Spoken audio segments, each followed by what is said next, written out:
एक बार की बात है, गौतम बुद्ध अपने शिष्यों के साथ एक गांव से दूर किसी बड़े नगर की तरफ जा रहे थे। गर्मी के दिन थे और रास्ता भी बहुत लंबा था। गौतम बुद्ध अपने शिष्यों सहित बहुत देर से चल रहे थे, जिस वजह से उन्हें बहुत प्यास लगती है। वहां से कुछ ही दूरी पर बरगद के वृक्ष की एक घनी छांव थी। सभी लोग उस वृक्ष के पास पहुंच जाते हैं। महात्मा बुद्ध अपने शिष्यों सहित वृक्ष की घनी छाया के नीचे विश्राम करने लगते हैं। बहुत देर से चलने की वजह से सभी का गला प्यास से सूख रहा था। ये बात बुद्ध जानते थे। बुद्ध ने अपने एक शिष्य को कहा, आप इस बरगद की छाया से 20 कदम दूर जाकर बरगद की 2 बार परिक्रमा करके वापस आओ। शिष्य वैसा ही करता है जैसा बुद्ध ने बताया। परिक्रमा के बाद जब शिष्य महात्मा बुद्ध के पास आया तो बुद्ध बोले कि क्या आपको किसी ठंडी हवा का अनुभव हुआ था?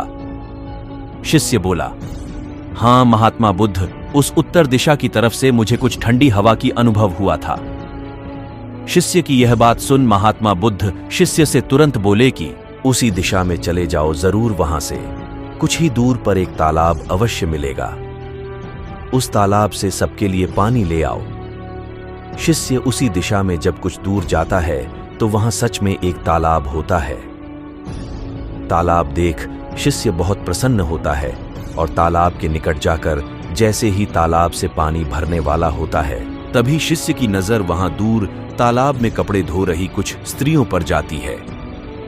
यह देख शिष्य मन में सोचते हैं कि यह पानी तो गंदा हो गया है। लेकिन जब शिष्य ध्यान से तालाब के पानी को देखते हैं कि अभी भी तालाब का कुछ पानी साफ है, इतने में 2 बैलगाड़ी जोर से तालाब के किनारे से होती हुई निकल जाती है। बैलगाड़ी के पहिए तालाब की मिट्टी के ऊपर इतनी जोर से निकलते हैं कि तालाब के नीचे बैठी बहुत सारी मिट्टी तालाब के ऊपर आ जाती है, जिस वजह से तालाब का बचा हुआ पानी भी गंदा हो जाता है। यह देख शिष्य बिना पानी लिए क्रोध में महात्मा बुद्ध के पास वापस चला जाता है। शिष्य बड़े ही निराशा भाव से महात्मा बुद्ध को सब बात बताता है। शिष्य की बातें सुन सभी शिष्य बोलते हैं कि हमें तुरंत यहां से निकलना चाहिए, किसी दूसरी जगह पानी की खोज करनी चाहिए, वरना प्यास के मारे जान निकाल जाएगी। इधर महात्मा बुद्ध सभी को शांत होने के लिए कहते हैं और बोलते हैं कि धीरज रखो, कुछ देर यही बैठो, उचित समय आने तक संयम बनाए रखो। सभी महात्मा बुद्ध की बात सुनकर शांत हो जाते हैं और वही बैठ जाते हैं। कुछ समय बीत जाने के बाद महात्मा बुद्ध फिर से अपने शिष्य को उसी तालाब से पानी लाने के लिए कहते हैं। शिष्य बिना कोई सवाल किए उसी तालाब से पानी लेने के लिए फिर से चला जाता है। तालाब की हालत देख शिष्य को यकीन नहीं होता। तालाब का पानी पूरी तरह से साफ होता है।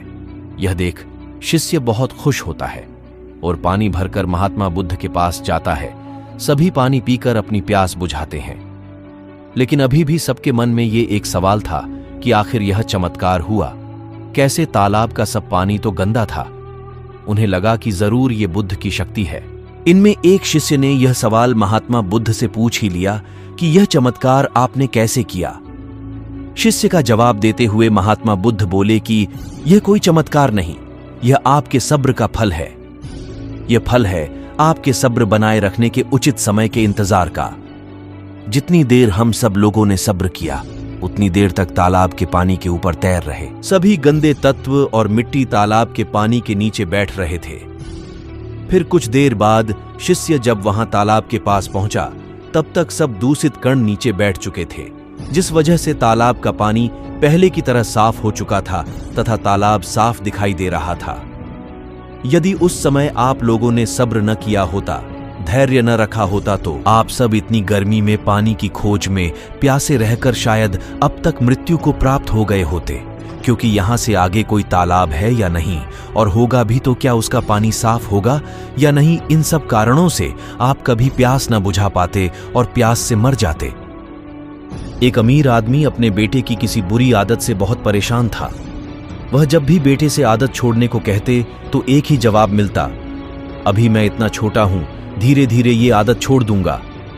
पर वह कभी भी आदत छोड़ने का प्रयास नहीं करता। उन्हीं दिनों एक महात्मा गांव में पधारे हुए थे।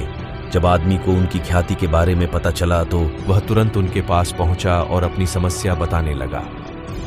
महात्मा जी ने उसकी बात सुनी और कहा, ठीक है, आप अपने बेटे को कल सुबह बागीचे में लेकर आइए, वहीं मैं आपको उपाय बताऊंगा। अगले दिन सुबह पिता पुत्र बागीचे में पहुंचे।